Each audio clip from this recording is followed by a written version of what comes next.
Role? मैं इस समय संडीला पहुंचा हूं और यहां पर लड़ाई काफ़ी रोचक हो रही है। यहां पर सुभाषपा और सपा का गठबंधन है, उसके तहत सुभाषपा ने सुनील अर्कवंशी को अपना प्रत्याशी घोषित किया है। आपको ये भी बता दूं कि यहाँ पर अर्कवंशी समाज के वोट बहुत ज़्यादा हैं, करीब 70,000 हैं। उसकी वजह से यहाँ पर जो बीजेपी ने अपना प्रत्याशी घोषित किया है वो भी अलका अर्कवंशी को घोषित किया है। सुभाषपा यहाँ पर काफ़ी समय से अपना डेरा डाले हुए थी, क्योंकि उनके जो प्रमुख हैं, सुप्रीमो हैं ओम प्रकाश राजभर, उन्होंने करीब 2 साल से लगातार यहाँ पर सक्रिय हैं। और सबसे बड़ी बात यह है कि जो सुनील अर्कवंशी हैं वो हरदोई ज़िले के ही रहने वाले हैं। यहाँ पर वो करीब 2 साल से वो भी सक्रिय रहे और आज इस समय हमारे साथ सुनील अर्कवंशी ही हैं।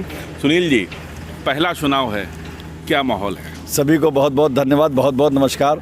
हमको आज इस अर्कवंशी समाज और गरीब समाज के बेटे को इतिहास रचने का सुहेलदेव भारतीय समाज पार्टी और समाजवादी पार्टी, इन दोनों पार्टियों ने रचने का काम किया है। गरीबों के मसीहा, जैसा कि उन्होंने कहा कि हम ऐसी जातियों को लाने का काम करेंगे सत्ता में जिन जातियों का अभी तक कोई नामो निशान नहीं। पहला चुनाव है, किस तरह का रिस्पांस आपको मिल रहा है?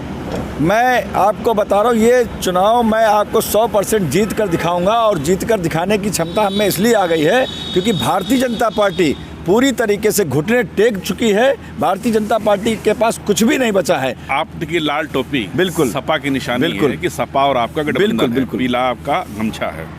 समाजवादी पार्टी ने अभी तक ओके नहीं किया है। नहीं, ये भ्रम की स्थिति, कहीं संशय के बाद ये भ्रम की स्थिति इसलिए है क्योंकि विरोधी कुछ ना कुछ ये सोचता है कि कहीं ना कहीं से हम ऐसी चीज उत्पन्न करने का काम करें ताकि भ्रम हो। अभी 2 दिन पहले एक लेटर आपका जो पार्टी का पैड है उसका एक, पहले तो आपकी दावेदारी का जारी हुआ, उसके बाद आपका प्रत्याशी हटा के रीता सिंह को वो एक लेटर, उसको हालांकि फर्जी बताया गया। देखिए, वो फर्जी 100% फर्जी है। उसके खिलाफ हमने चुनाव आयोग को, डीजीपी महोदय को, तमाम हमने जहां पर हमको भेजना था उसको भेज दिया। एफआईआर के लिए भी हमने उनसे कहा है। सबसे बड़ी बात, कोई लेटर ऐसा बन सकता है जैसे मैं सुहेलदेव भारतीय समाज पार्टी, मुझे प्रत्याशी घोषित करना होगा तो मैं अपने लेटर पैड पे करूँगा।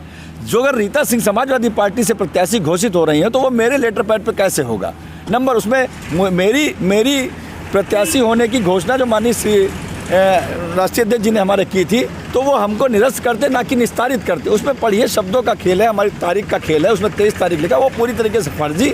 ये पूरी तरीके से भारतीय जनता पार्टी हताशा होकर वो बस ये इस तरीके का खेल रचने का काम कर रही है और कुछ। अच्छा, अगर अब्दुल मन्नान बसपा से आए तो क्या जो मुस्लिम समुदाय है वो कितना आपकी तरफ जाएगा? देखिए, अब मुस्लिम समुदाय बहन जी के झांसे में आने वाला नहीं है। इसलिए नहीं है क्योंकि मुस्लिम समुदाय साफ तौर पर कह चुका है माननीय अखिलेश यादव जी को मुख्यमंत्री बनाना है। उत्तर प्रदेश की सरकार को, जो आज उत्तर प्रदेश में भय मुक्त सरकार देने का वादा किया था, मगर उन्होंने इतना भय फैला दिया, इतनी उन्होंने नफरत पैदा कर दी, उस सरकार को फेंकने का मन बना चुका है। अच्छा, लोकल समाजवादी पार्टी का जो लोकल यूनिट है, यहाँ का नगर यूनिट है, उसका कितना सहयोग मिल रहा है? पूरी तरीके से हमारी बैठक जारी हो चुकी है। हमारे लोग निकल चुके हैं। हमारे पूरे दोनों दल के लोग हमारे क्षेत्र में हैं।